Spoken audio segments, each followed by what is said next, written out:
"Mom, if you won't cook for my wife, then you can pack your things and get out of this house." Daniel's voice cut through the dinner table like a blade. The fork slipped from Evelyn Harding's hand, the sharp clang of metal against porcelain echoing through the suffocating kitchen.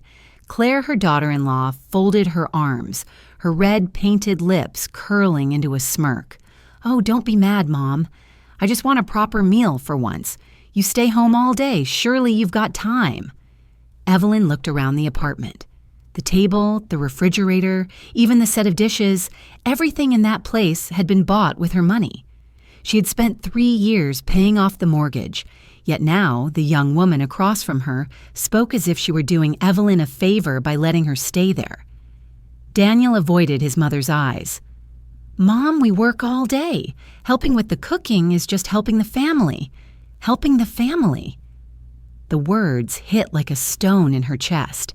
She had paid for his college, cleared his credit card debt, and even funded his wedding. Now gratitude had turned into obligation. Setting her glass down, Evelyn said evenly, "Say that again." Claire glanced at her husband and smirked. He said it clearly enough. "If you stay, you help. If not, you can leave." Silence fell heavy across the room. Then Evelyn spoke quietly. "Fine, I'll go." The chair scraped against the floor as she stood. The sound made the couple flinch.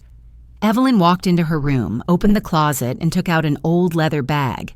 She folded a few clothes slipped in her wallet phone and an old photograph Daniel at 10 years old smiling between his parents. When she stepped out again, her face was calm, her eyes unreadable.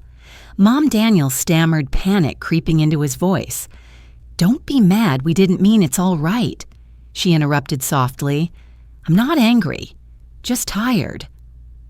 The door clicked shut behind her, the sound sharp and final. Outside, a cold wind swept through the streets carrying faint drizzle. Evelyn pulled up her collar and walked beneath the yellow streetlights. Every step felt both heavy and liberating, as if she were finally cutting the cord that had bound her for years. A taxi stopped at the corner. Her phone buzzed over and over Daniel, then Claire. Evelyn looked at the screen, smiled faintly, and switched it off. In the car window, her reflection stared back, tired, hollow-cheeked, but proud. She was no longer the docile mother who could be ordered around. A small hotel by the Milwaukee River welcomed her with warm, golden light. She rented a modest room overlooking the water. When she sat on the bed, her hands trembled, not from fear, but from the rush of freedom. From her purse, she pulled out a stack of documents, bank books, stock certificates, and investment contracts in her name. Daniel had no idea. After her husband's death, Evelyn had stepped away from the family company but had kept a large stake in a real estate fund, now expanding across the Midwest. When her son came begging for help during his financial collapse, she'd quietly covered his debts, concealing the true extent of her fortune. Everyone thought she lived off her pension, but in truth, her dividends alone could sustain her for the rest of her life. She ran her fingers across the papers, her eyes gleaming. "Cook for my son and his wife," she murmured. "We'll see who ends up begging." Outside, rain pattered softly against the window pane.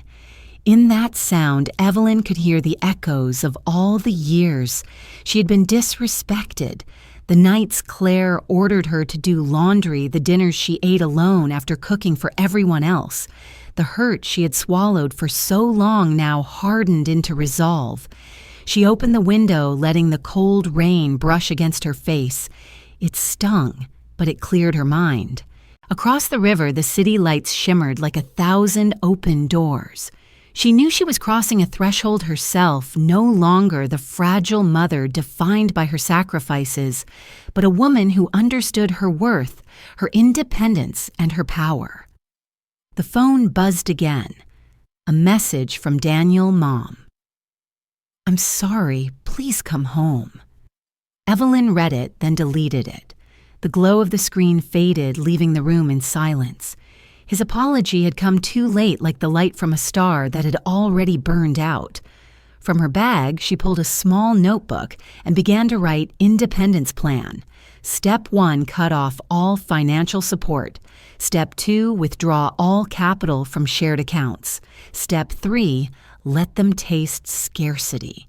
Her pen moved slowly but firmly. Each stroke was a heartbeat, each word a declaration of freedom. She paused, gazing through the rain-streaked window. The storm had eased, and the river shimmered with the city's reflection. A new chapter of her life was beginning, one where love was no longer mistaken for servitude, and where self-respect finally took its rightful place. Somewhere in the quiet heart of the city, the mother once humiliated was now quietly rewriting her destiny. The next morning, pale sunlight streamed through the hotel window, casting a soft glow on Evelyn Harding's face. She opened her eyes, her head heavy and her neck stiff after a restless night. The small room was quiet, the distant hum of traffic faint outside. She sat up, stirred a cup of instant coffee, and let the faint bitterness fill the cool, damp air. On the table, her folder of documents and notebook lay open. Evelyn turned a few pages, a list of expenses, every payment she had made for Daniel and Claire over the years. Rent utilities, credit card bills, wedding costs, car repairs, added together more than $300,000 in 8 years. The number was cold and exact, and it squeezed her heart. "It's not about the money," she whispered. "It's about how they never learned to say thank you." The phone rang. A strange number. She answered. The polite voice of a bank employee came through. "Good morning, Mrs. Harding. Can you confirm that you'd like to cancel the automatic payments from account number 832? Yes. Effective today. Understood, the change has been processed." Evelyn smiled faintly. One chain had just been broken. She opened her laptop, logged into her bank account. The numbers glowed on the screen, the savings of an entire lifetime. She transferred several $1,000s into a private account, changed her passwords, and closed the computer. Each click of the mouse felt like a declaration. From this moment on, no one would control her life. Outside, the Milwaukee sky hung gray, the sidewalk still damp from last night's rain. Evelyn put on her coat and walked along the riverbank. She stopped in front of an old cafe, the one she and her late husband used to visit on quiet Sunday afternoons. Mrs. Harding called Mr. Hollis, the gray-haired owner, surprised. "Long time no see. The usual coffee, yes," she said. "And add a waffle, please." As he turned away, Evelyn overheard 2 middle-aged women at a nearby table gossiping. "That Harding daughter-in-law quit her job," one said. "Now she just sits around bragging that her mother-in-law pays for everything." The other snorted. "Well, word is the money's been cut off. I bet she's crying now." Evelyn stirred her coffee silently. It didn't make her happy, but it made her feel lighter. Justice, she thought, had a way of delivering itself without her having to lift a hand. When she left, she dropped a generous tip on the counter. "Thank you," she told Mr. Hollis the coffee was perfect today. At noon, she returned to her room. The TV showed an image of boats moored along the river, the news anchor's voice droning softly in the background. Evelyn wasn't listening. She looked at her reflection in the mirror, tired, thinner, but strong. For years, she had lived like a shadow in her son's house. Now, her silence would become her weapon. That afternoon, she called the law firm Carter & Finch, the same one that had helped her set up her investment fund years ago. "I need to make adjustments to my personal assets," she said. The lawyer, Mr. Finch, recognized her voice immediately. "You're still a major shareholder at North River Development." "Correct, yes," Evelyn replied. "But I want my dividends transferred into a private account under my name only. No joint connections." "Understood. I'll prepare the documents." After hanging up, Evelyn picked up her pen and wrote in her notebook, "Day 2, sever financial ties, reallocate shares, begin independence." Each word she wrote felt like closing an old door for good. As dusk fell, her phone buzzed. Daniel's name lit up on the screen. She let it ring. Then a message appeared. "Mom, I'm sorry. Claire was just upset. I promise things will be different." Evelyn set the phone down without replying. Different only mattered when people had learned the cost of losing what they took for granted. Outside, the long wail of a train echoed through the night. The river breeze drifted through the window, cool and damp. Evelyn remembered her husband's words. "Never let anyone make you forget your worth." He had always seen her strength more clearly than anyone else. Now she was living out that truth. Darkness settled over the city. She turned off the lights and sat quietly alone. In her mind, she pictured Daniel opening an empty refrigerator, Claire fuming as her phone line was cut, unpaid bills piling on the table. It wasn't vengeance that she felt, it was the quiet conviction that this was the only way they would ever grow up. She rose, opened the window. The faint moonlight shimmered across the surface of the river, glinting like silver threads. Tomorrow, she whispered, the real beginning starts. Returning to her desk, she wrote the final line of the day. No revenge, only the reclaiming of dignity. Her pen lingered on the last word, pressing firmly dignity. When the clock struck 11, she closed the notebook and lay down. Outside, a soft drizzle pattered against the roof. Evelyn closed her eyes, a faint smile on her lips. She knew the real storm had only just begun. On the third morning, fog blanketed the surface of the Milwaukee River. Evelyn woke early, brewed herself a cup of black coffee, and opened the window. The cold air rushed in, sending a shiver through her body but clearing her mind. Today, she had decided to sever every remaining tie to her old life. She put on her gray coat, wrapped a wool scarf around her neck, and left the hotel. The streets were damp and cold cars crawling through the pale light. Evelyn walked slowly, her hand gripping the folder in her bag. Each step was a breath of freedom reclaimed. The North River Bank opened at 8. A familiar teller smiled at her. "Good morning, Mrs. Harding. How may I help you today? I'd like to remove all secondary access from my accounts. From now on, no one but me can use them." The young woman nodded, typing quickly. "All set, ma'am. Only you have authorization now." Evelyn signed the paperwork, thanked her, and stepped outside. The sky was gray, the wind biting against her face. One more door had closed behind her. She strolled along the river and stopped by her favorite bakery. The scent of butter and vanilla drifted from the oven, warming her heart. The young shop clerk recognized her. "Oh, my Mrs. Harding. It's been so long. My mom used to tell me how you gave everyone flowers every spring." Evelyn smiled. Those were good days. The girl wrapped her loaf of bread and added a small pastry. "It's the bakery's 5th anniversary. Consider it a gift." "Thank you, dear," Evelyn said softly. It had been a long time since anyone had given her something without expecting anything in return. By noon, she arrived at the Carter and Finch law firm. Mr. Finch greeted her warmly. "Everything is ready, Mrs. Harding. From now on, all dividends will go directly to your personal account. No other party is authorized." "Good," she said, "and I'd like to make a new will. When I pass, all of my assets will be donated to the city's Community Education Fund.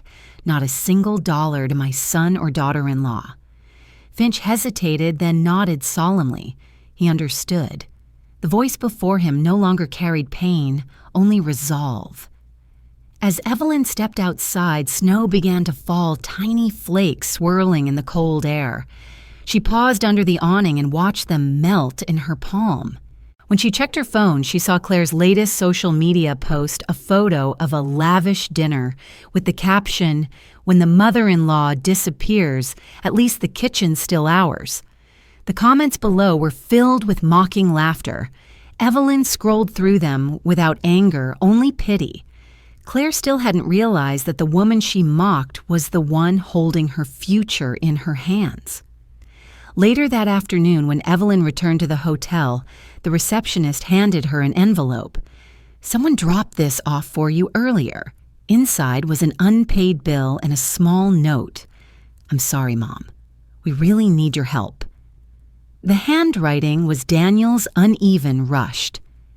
Evelyn sat down and stared at it for a long time.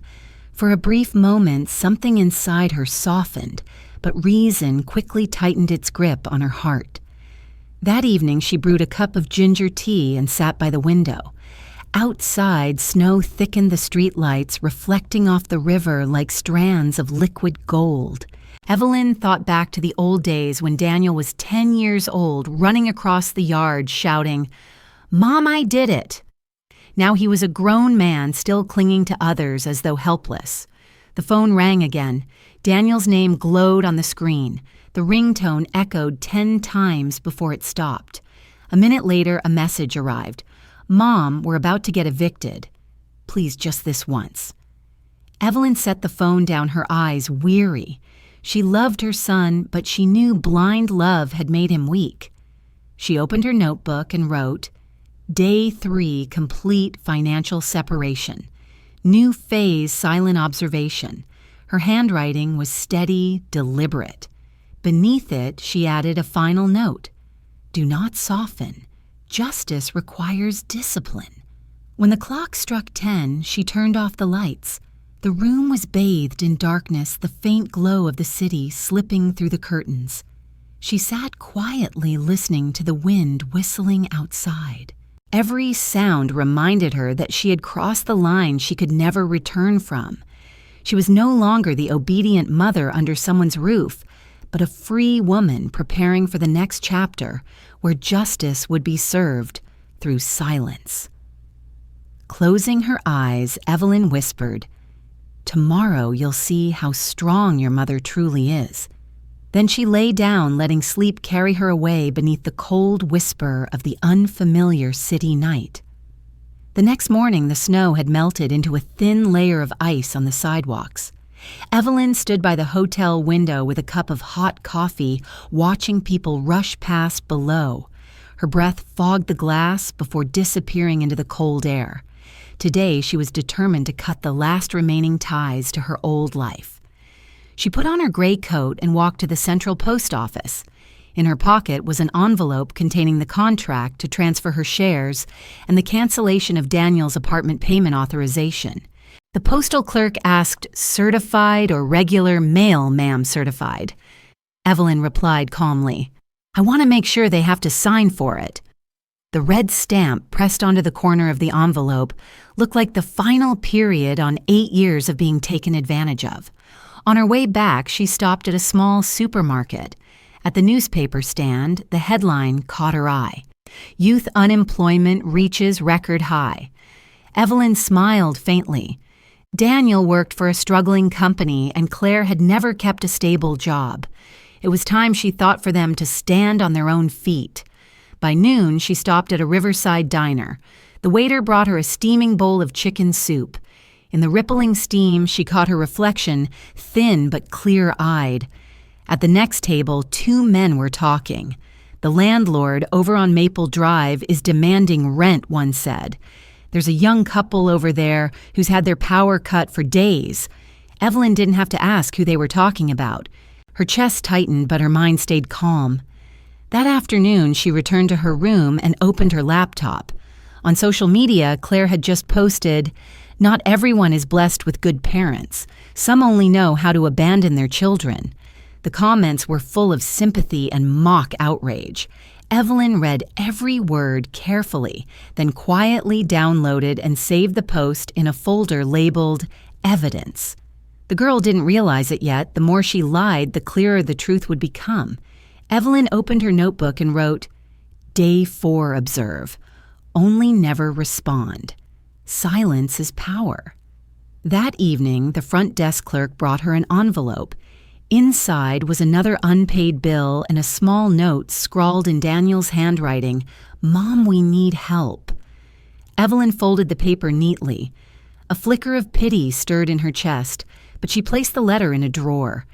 People who never learned to appreciate what they had could only grow after losing it. As night fell, she brewed a cup of ginger tea and sat by the window. Snow drifted softly, the streetlights reflecting off the river like ribbons of light. Evelyn remembered Daniel as a little boy running through the yard with open arms catching snowflakes and laughing freely.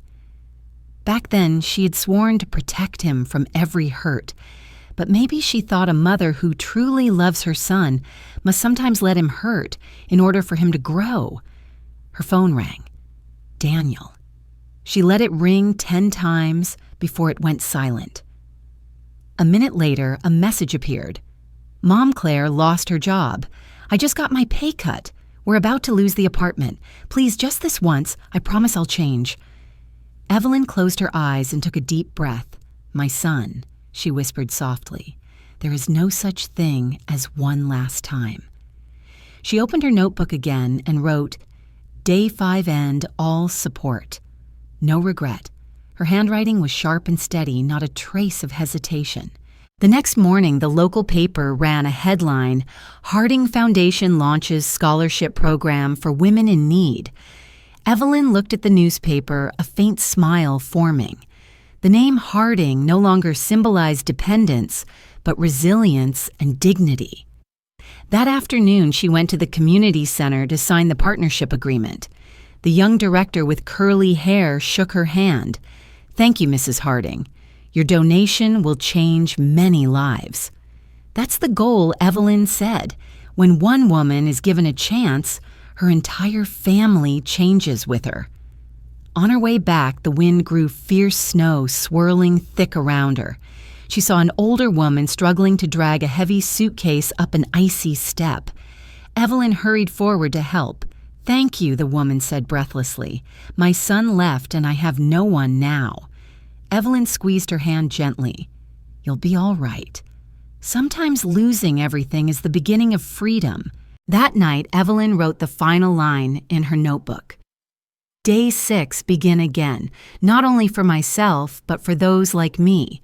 She put down the pen and inhaled deeply. Outside, the wind howled past the window, carrying both the chill of winter and the promise of renewal.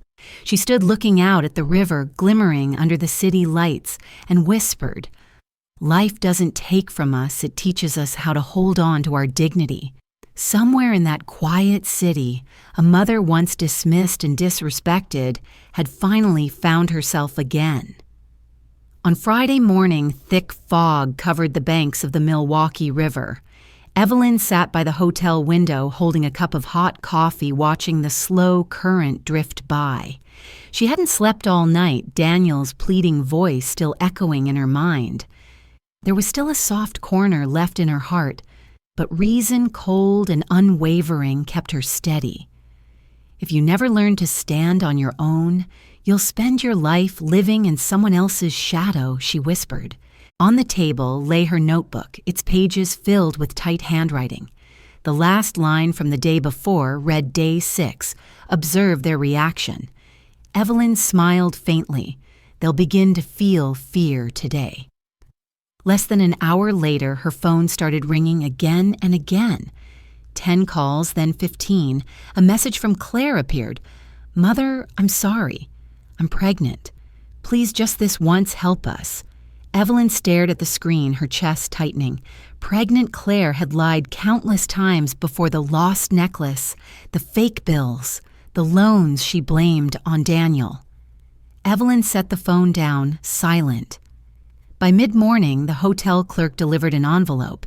Inside was a photo of Claire sitting outside their apartment door, Daniel standing beside her with his head lowered. The scrawled note beneath read, Mom, we truly have nothing left. Evelyn gazed at it for a long time, then folded it neatly.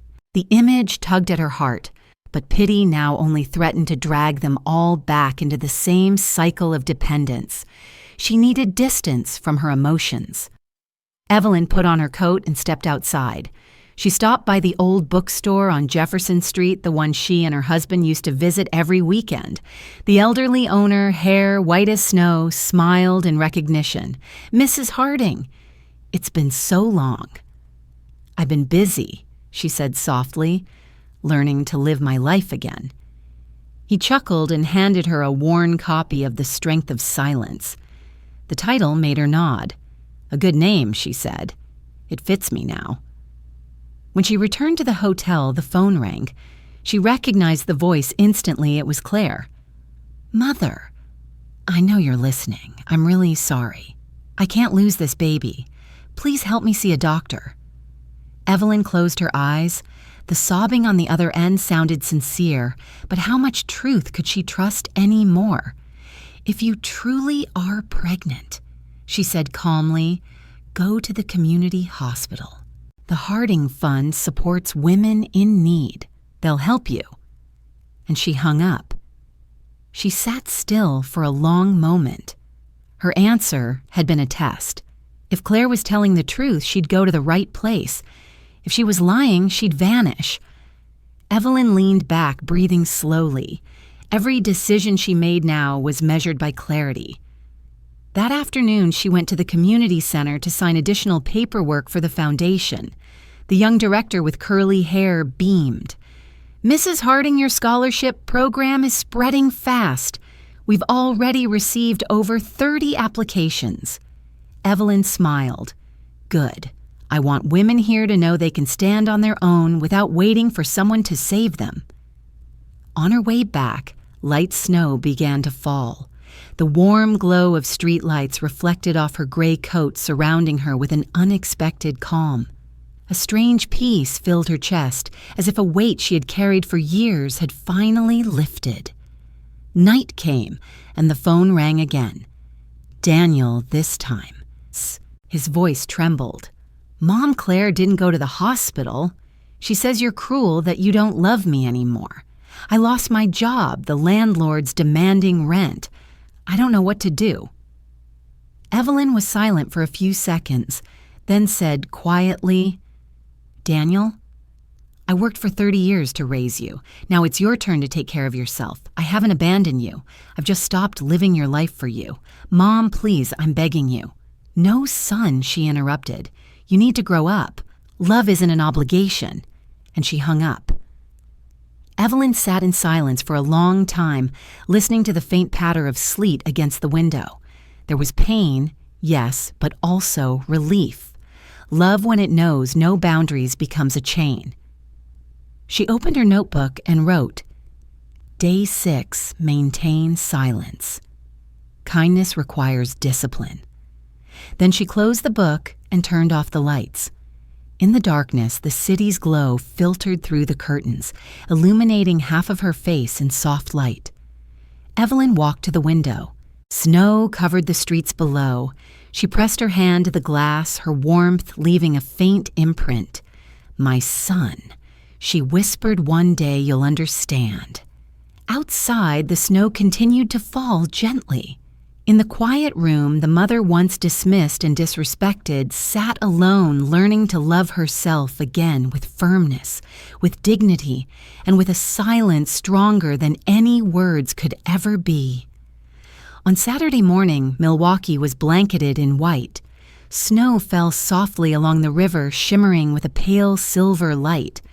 Evelyn sat by the hotel window, cradling a cup of hot coffee in her hands.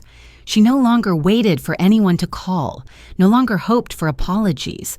The life she once knew had ended, yet the emptiness inside her remained silent as the cold air seeping through the window pane. She made herself a cup of ginger tea and opened her laptop to check her emails. Her inbox was filled with messages of gratitude from women who had received Harding scholarships. A young woman named Marcia wrote, "If not for your foundation, I would have dropped out. You gave me the courage to start again." Evelyn smiled softly. To be needed in the right way brought a quiet warmth to her heart. Near noon, there was a knock at the door. The hotel clerk handed her a small parcel. No return address, she said. Inside, Evelyn found a silver necklace with a blue stone, the one she had given Claire on her wedding day. Now it rested in her palm beside a small handwritten note. "I'm sorry, I don't deserve it." Evelyn stared at it in silence. There was no anger left, only lightness. Perhaps for the first time in years, Claire had learned to feel shame. That afternoon, Evelyn decided to step outside. The snow had stopped the sky glowing faintly. She walked to a cafe by the river, the same one she and her husband used to visit during the early years of their marriage. Inside, the air smelled of pastries and old jazz music. She chose a table near the window and ordered a black coffee. A few minutes later, a tall, slender man with silver hair stopped by her table. Evelyn Harding. "My goodness, I thought you'd moved away." She looked up, smiling. Richard Moore. It's been 20 years. Richard had been a former colleague at North River Development, now working as an investment advisor for the city. They talked for a while, reminiscing about the days when the company nearly collapsed and how Evelyn had saved a project with her precise financial report. "I saw your name in the papers," Richard said. "I'm not surprised. You've always been strong." "I just want peace now," she replied. "Peace is good," he said, "but you still have so much to offer. I'm creating a fund to support women entrepreneurs, and I'd like you to be an advisor." Evelyn hesitated. The offer felt like a shaft of light piercing through her mind. For years, she had withdrawn into silence, and now someone was recognizing her true worth again. "I'll think about it," she said softly but firmly. As she left the cafe, the wind carried the scent of coffee and snow. Evelyn walked slowly, warmth rising in her chest. She was no longer just the mother who had been cast aside. She was becoming herself again. Late that night, her phone rang. A young male voice spoke tense and uncertain. "Mrs. Harding, this is Thomas Daniel's friend. He's at St. Luke's Hospital." "What happened?" she asked. "He collapsed at the construction site. The doctor said he's exhausted from overwork and stress." Evelyn grabbed her coat and took a taxi through the slushy streets. The sky was thick and gray. At the hospital, Daniel lay unconscious, his face, gaunt hands calloused. Claire sat beside him, head bowed. When she saw Evelyn, she stood abruptly. "I'm sorry, I don't know what to say." Evelyn looked at her calmly. "And the baby," Claire shook her head, tears spilling down her cheeks. "I lied. I just wanted you to feel sorry for me." Evelyn said nothing. She turned her gaze to her son.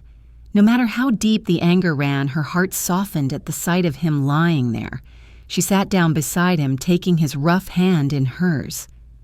"You need to rest," she said quietly. "Don't speak." Daniel's eyes fluttered open, his voice hoarse. "Mom, I was wrong. I lost everything. I just want to start over." "Then stand up on your own," she replied gently. "I'll guide you, but I won't save you." That night, when Evelyn left the hospital, the cold wind burned her cheeks, but her heart felt lighter. On the wet pavement, the streetlights stretched into long, shimmering trails. She remembered her husband's words. Sometimes love isn't about holding on, but about letting go at the right time. Back at the hotel, she opened her notebook and wrote, Day 7. Forgiveness is not weakness. We forgive to set ourselves free. She put down the pen and leaned back in her chair. In her mind, she saw Daniel smiling as he did when he was a boy, and this time it no longer hurt. Outside, the sky was still dark, but within Evelyn, dawn was already breaking. The next morning, sunlight returned to Milwaukee after days of lingering snow. Soft golden lights streamed through the hotel window, falling across the desk, scattered with Charity Foundation documents, letters of gratitude, and Evelyn's familiar old notebook. She sat before the mirror, fastening the buttons on her coat. The face reflected back, no longer carried exhaustion, only calm resilience, the steady gaze of someone who had faced her fears and found herself again. She poured a cup of coffee, the rich aroma filling the quiet room. Opening her notebook, Evelyn reread the last line, Day 7, Forgive to be free. Beneath it, she wrote Day 8, Open the door to the future. Her hand trembled slightly, but her strokes remained firm as if making a promise to herself. The phone rang. Richard Moore's warm voice came through Evelyn. "Have you thought more about my proposal? The foundation really needs someone with your experience." Evelyn glanced at the steaming cup, hesitating. "I'm not sure I'm suited for the work anymore. It's been a long time since I held any position of leadership." "You don't need to be in an office," Richard replied. "We just want you to mentor women who are trying to start over, the way you did." His words silenced her for a moment. Perhaps he was right. Her scars weren't meaningless. "All right," she said softly. "I'll come to the meeting this afternoon." Outside sunlight glimmered on the icy pavement, shining like shards of glass.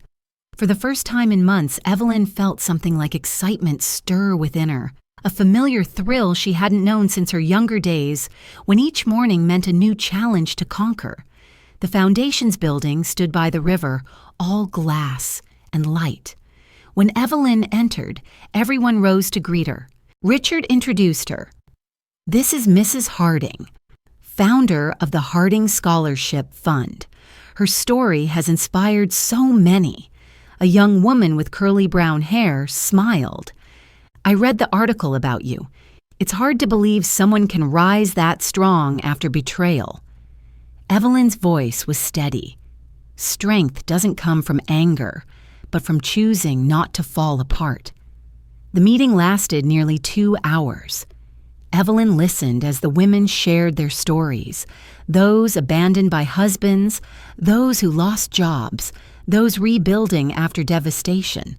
When they asked her advice, she spoke of her own journey, short but honest.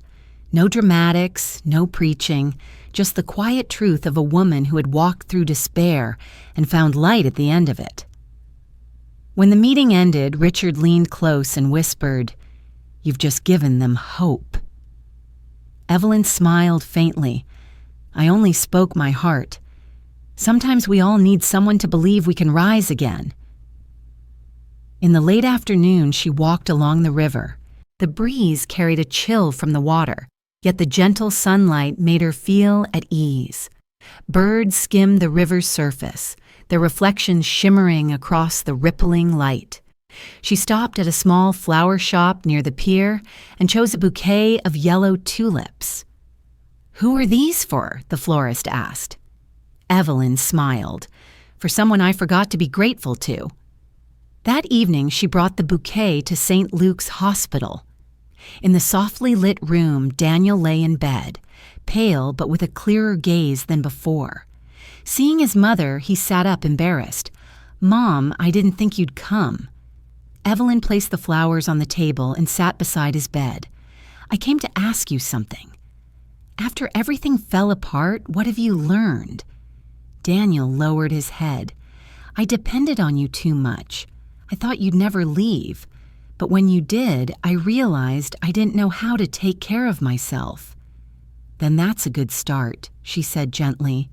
"Now you need to rebuild, but this time on your own." Daniel nodded, his voice quiet but steady. "I found a job at a repair shop. For the first time, I feel like I'm doing something useful." Evelyn looked at her son, her heart as light as air. "Keep going, Daniel. Don't fear failure, only fear not trying." "And Claire?" she asked. He hesitated. "She left this morning, said she was going back home. I think it's for the best." Evelyn nodded softly. There was no anger, no regret, just a calm acceptance that some chapters must close. Sometimes leaving is the only way for both sides to find themselves again. Before leaving, she placed a hand on his shoulder. "Daniel, when life gets hard, don't come to me right away. Come to me when you have something joyful to share." He squeezed her hand, eyes glistening. "I will, Mom."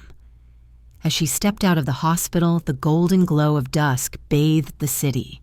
The river sparkled, reflecting the light, as if the whole skyline were awakening in the evening sun.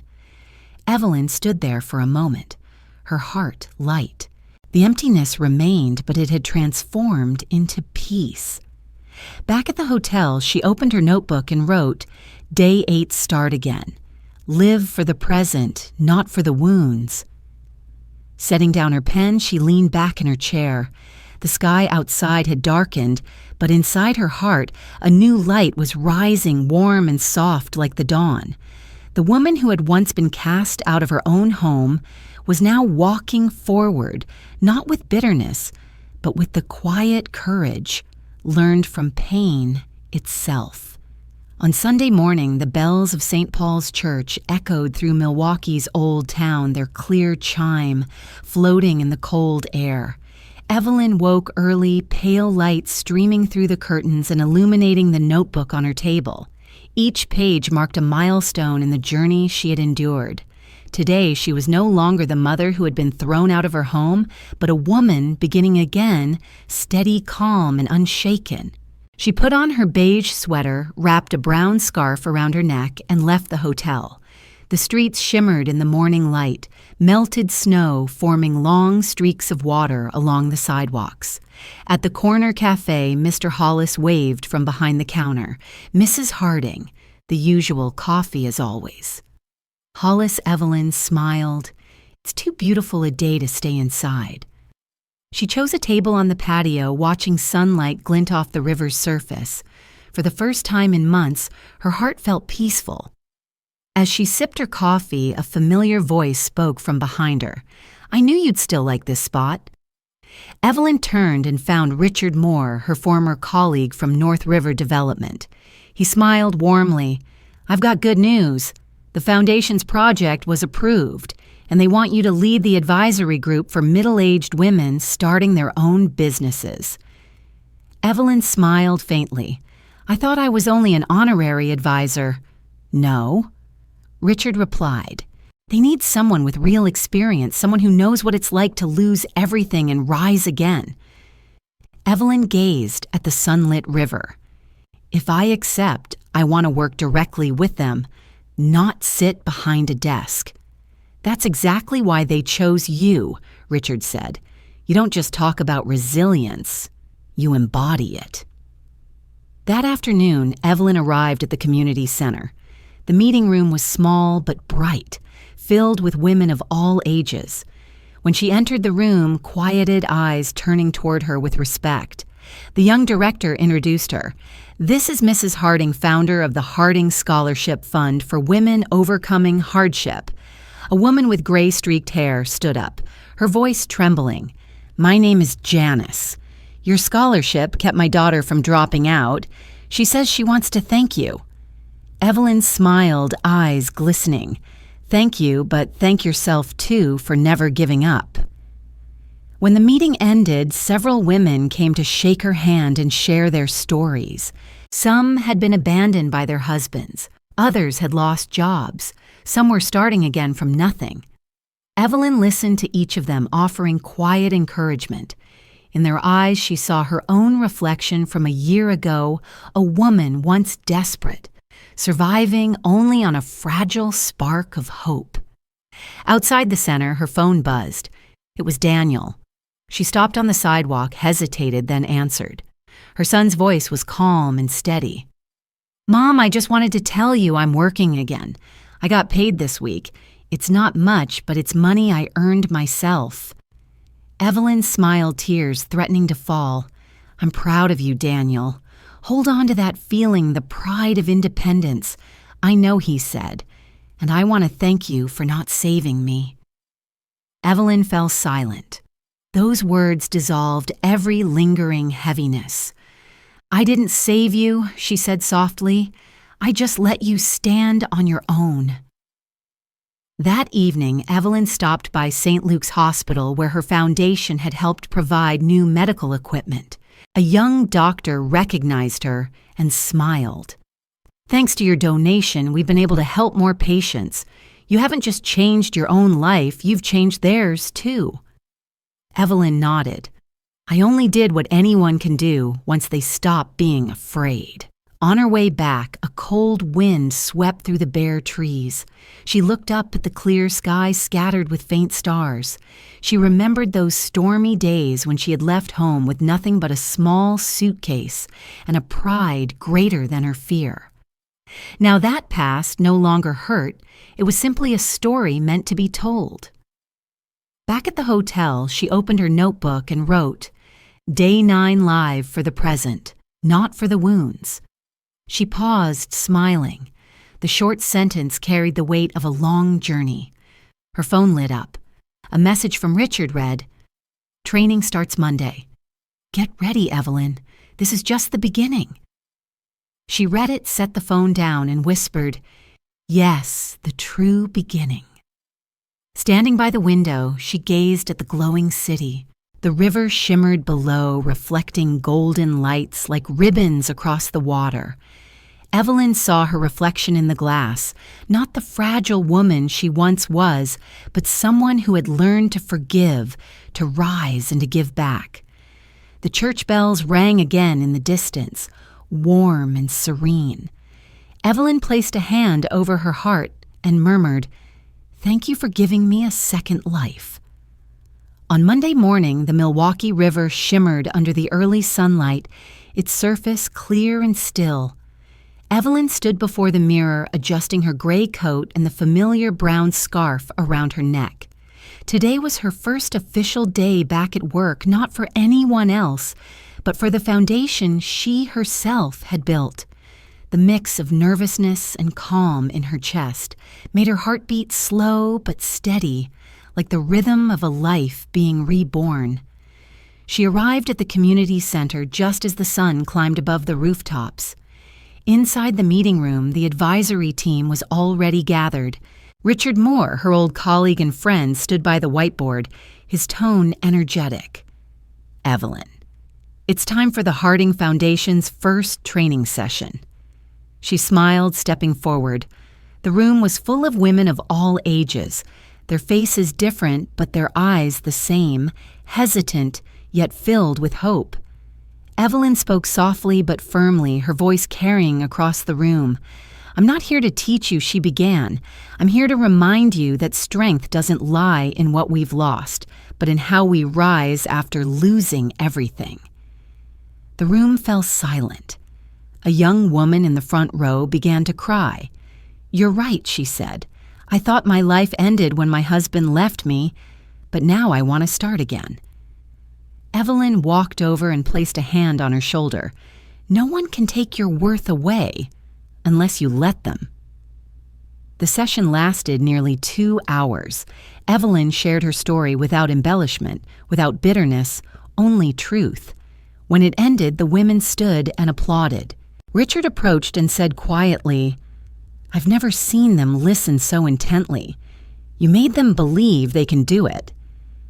Evelyn nodded, "Because I once didn't believe I could." At noon, she sat on an old wooden bench by the river. The breeze carried the faint scent of baked bread from a nearby shop. Her phone rang. It was Daniel. "Mom, can I see you this afternoon?" "Of course," she replied. "I don't want anything." He said, "I just want to talk." They met at a cafe by the river at 3. Daniel wore a worker's jacket, his hands stained with grease, his face tanned, but his eyes had changed, calm and humble. "Mom," he began, placing a set of keys on the table. "I wanted to return these. Claire and I moved out. I'm renting a small room near the workshop now." "How's Claire?" Evelyn asked. "She went back to her hometown. I think that's best for both of us." They sat quietly for a moment before Daniel continued, his voice low. "I know you've sacrificed so much, but now I want to give back, not with money, but with action." Evelyn smiled gently. "You don't owe me anything, Daniel. Just live with integrity and independence. That's all I've ever wanted, to see you truly grow." Daniel nodded, eyes glistening. "I won't disappoint you again." When he left, Evelyn remained seated, watching his figure fade into the distance. For the first time in many months, the ache in her heart was gone. The son who once broke her spirit had finally learned his own worth. Later that afternoon, she returned to the center. Richard was waiting with a stack of documents. "A TV station wants to interview you," he said. "Your story has spread across the city." Evelyn chuckled softly. "I don't need to be on television, Richard. I just want the foundation to serve its purpose." "That's exactly why they want to hear you," he replied. A real person, a real story, that's what the world needs. That evening, back at the hotel, Evelyn opened her notebook and wrote Day 10. Look back without regret. Every loss was a preparation for freedom. The handwriting slanted slightly, but each stroke was firm and confident. The phone rang an unfamiliar number. She answered, and a trembling voice spoke. "Mrs. Harding, it's Claire." Evelyn froze. "I just wanted to thank you for letting me fall. I'm working at a small bakery in my hometown now. For the first time, I pay my own rent." Evelyn stayed silent for a moment, then said gently, "I don't need an apology. I just hope you live decently and learn something from all this." "I know," Claire whispered, "and thank you for not hating me forever." Her voice broke. Then the call ended. Evelyn set the phone down. Outside, snow was falling softly thin as mist landing quietly on the window pane. The streetlights reflected on the river, shimmering like fading memories. She closed her eyes and smiled, her heart lighter than it had been in years. At last, the circle of resentment, mistakes, and love had closed. She whispered, her voice calm and certain, "Every storm eventually becomes peace." On Tuesday morning, a thin mist covered the surface of the Milwaukee River. Evelyn woke before dawn, brewed herself a cup of ginger tea, and opened the window. The cold air rushed in, carrying the scent of melting snow and the soft sound of waves brushing the shore. Today, she would film her first television interview, a local program where she would share her journey of rising again from her own brokenness. She wasn't seeking fame, but she knew that some lessons only truly live when they are shared. She chose a dark blue suit and pinned her late husband's old silver brooch to the lapel. Every time she touched it, she could almost hear his voice whispering, "Don't be afraid to stand before people, Evie. Your strength is your truth."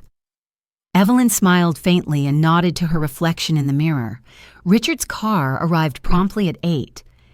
Driving through fog-covered streets, his tone was cheerful. "The whole city's talking about you. People are calling you a symbol of resilience." Evelyn smiled softly. "I'm no symbol, Richard. I'm just a woman who got tired of being underestimated."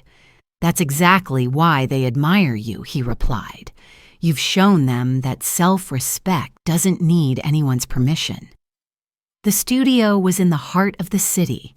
When she walked in, the bright lights momentarily disoriented her, but only for a second. The host, a young woman with a radiant smile, began. "Today we welcome Evelyn Harding, a woman who left her old life behind to start anew.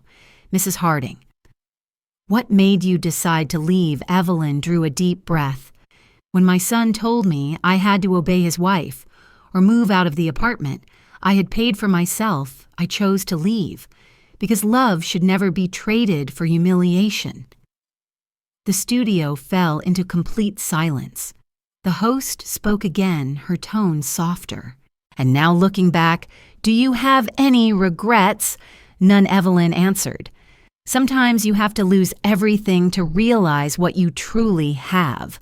I lost a home, but I found myself." The interview ended with long, heartfelt applause. A young technician approached, his voice trembling. "You reminded me of my mother." "Thank you." Evelyn smiled, squeezing his hand gently. She understood then that sometimes all it takes is one person brave enough to tell the truth, and others will find the courage to believe. On the drive back, Richard said, "You just changed how thousands of people see the world." "I hope so," Evelyn replied.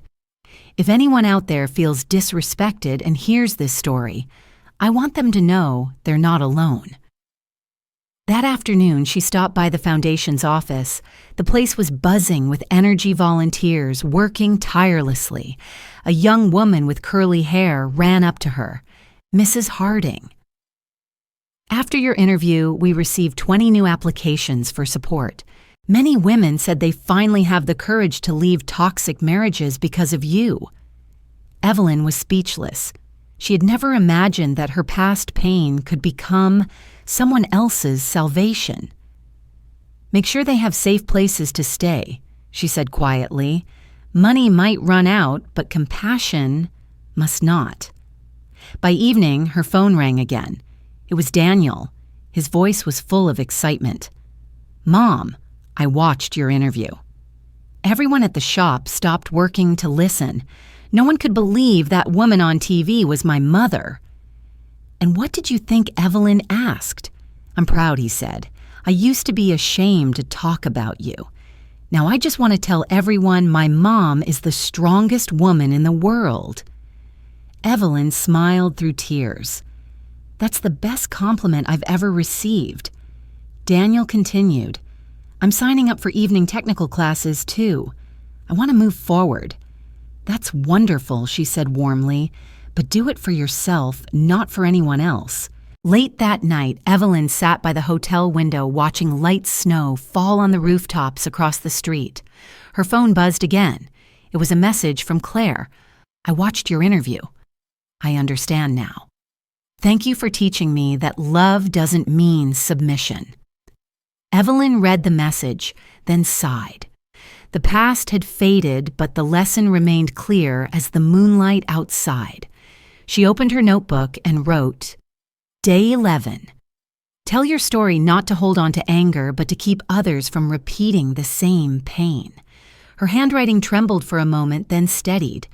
Before going to sleep, she looked out over the city. The night lights shimmered, reflecting on the river in 1,000 golden ripples. In that quiet moment, Evelyn finally understood what she had been searching for all these years, that some battles don't need to be won over others, they just need to be won within oneself. She whispered into the darkness as if offering a prayer. If I disappear tomorrow, at least I have truly lived once. On Wednesday morning, Milwaukee was drenched in sunlight. The rays danced across the surface of the river as if the whole city had just awakened. Evelyn sat by the hotel window reading through hundreds of messages that had flooded in after her interview the day before. Many called her the mother of resilience. Others shared that they had found the courage to leave controlling relationships. She never imagined that a few honest words could touch so many hearts. The phone rang. It was Richard, his voice full of excitement. "Evelyn, you won't believe this. The foundation just received 50 new donations this morning. Major news outlets want to feature your story." Evelyn smiled gently. "I don't want to be a sensational headline, Richard. I just hope the people who need to hear it can find a bit of hope." "And they are," he replied. "There's a board meeting this afternoon. You should come. They want to expand the foundation statewide." When she arrived at headquarters, the meeting room was already full. Fresh, eager faces greeted her with admiring eyes.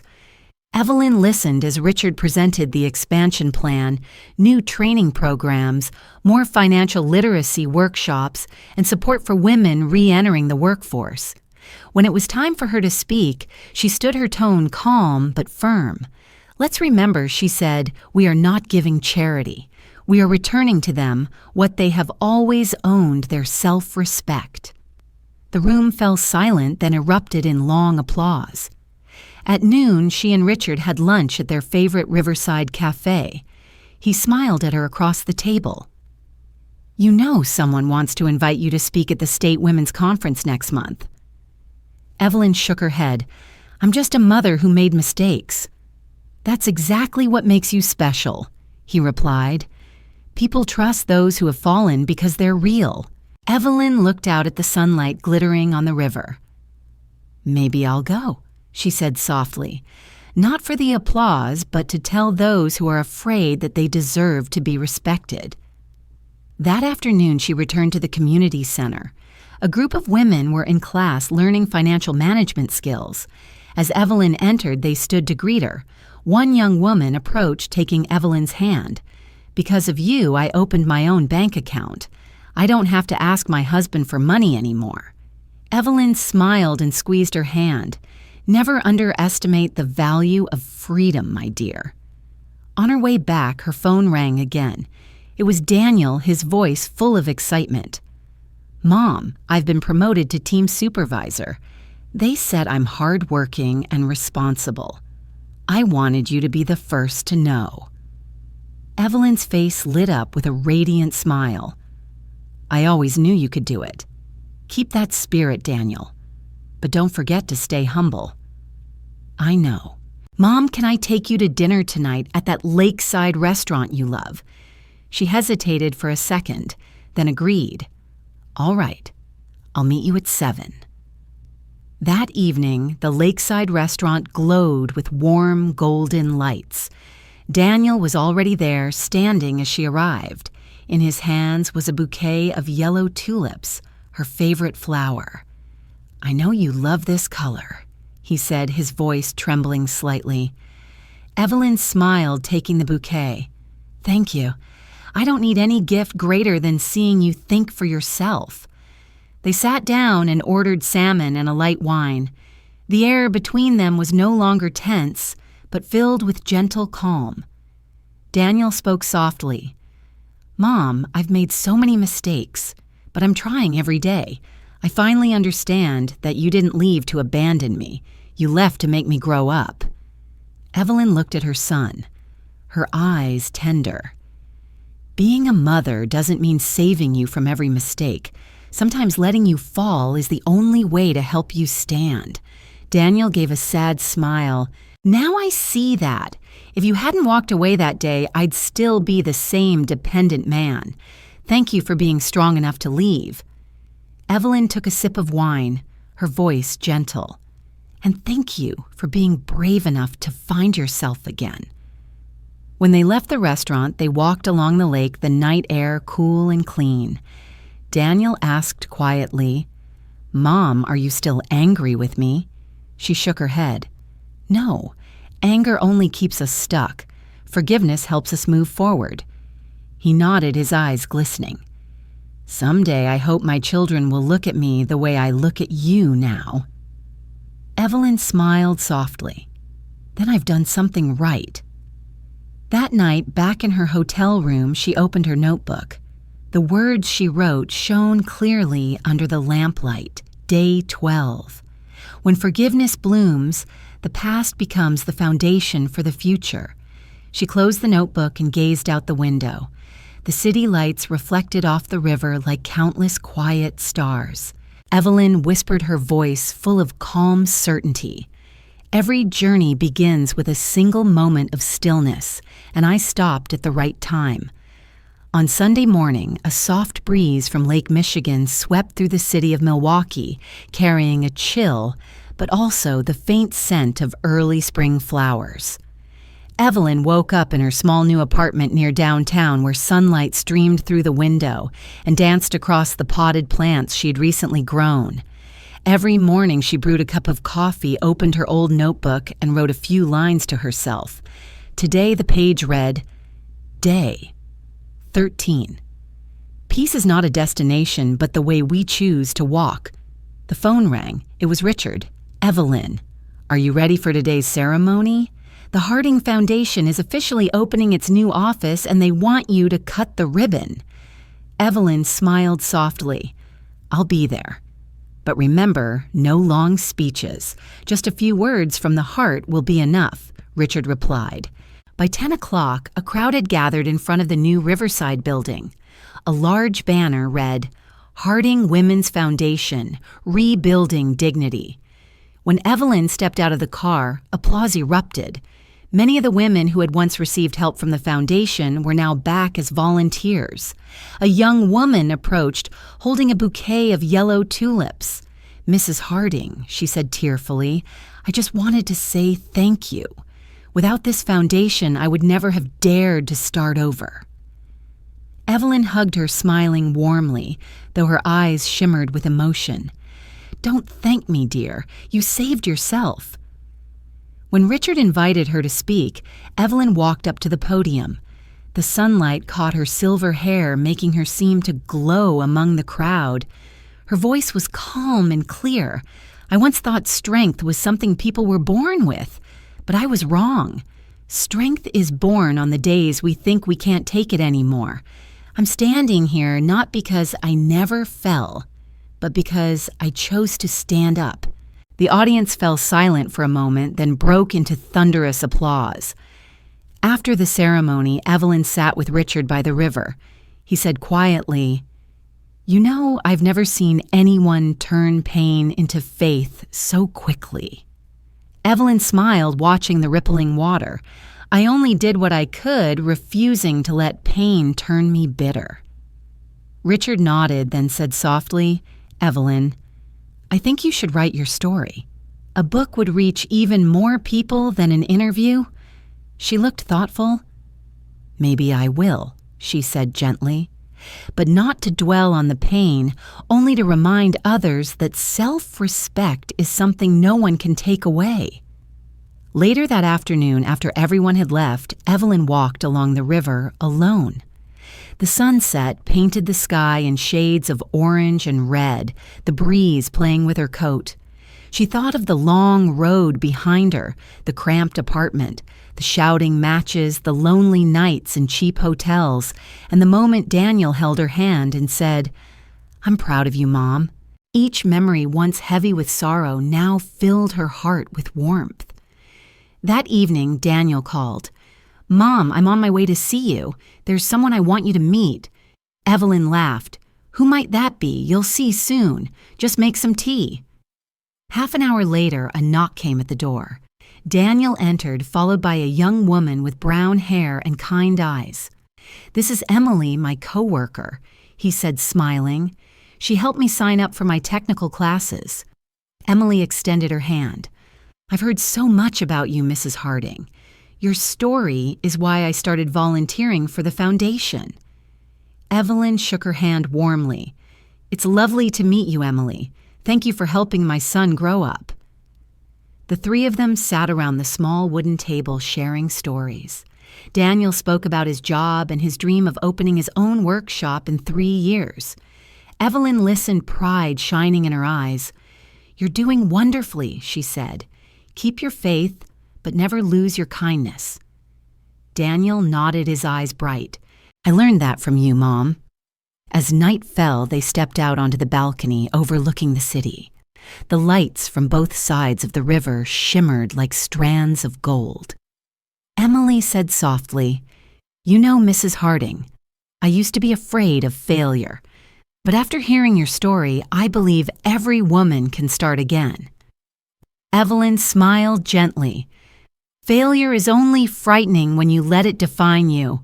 Once you know your worth, no one can make you small." After Daniel and Emily left, the apartment grew quiet. Evelyn poured herself a glass of wine and opened the old notebook that had followed her through every stage of her journey. The last page was blank. She wrote, "Final day happiness doesn't come from how much we have, but from knowing that what we have is enough." She closed the notebook and placed it on the shelf beside a framed photo of her husband. Outside, the wind from the lake picked up, carrying the hum of a city alive with stories. Evelyn stood by the window, watching people pass below her heart, swelling with gratitude for life, for loss, and for every scar that had taught her how to love without losing herself. She whispered, as if speaking to anyone who might be listening, "If you're being underestimated, don't prove them wrong with words. Prove it by living better than ever before." The story closed with her smile, warm, serene, and filled with dignity. Thank you for following Evelyn Harding's journey. Share your thoughts in the comments, like this story if it touched you, and don't forget to subscribe for more tales of resilience, compassion, and the quiet power of forgiveness.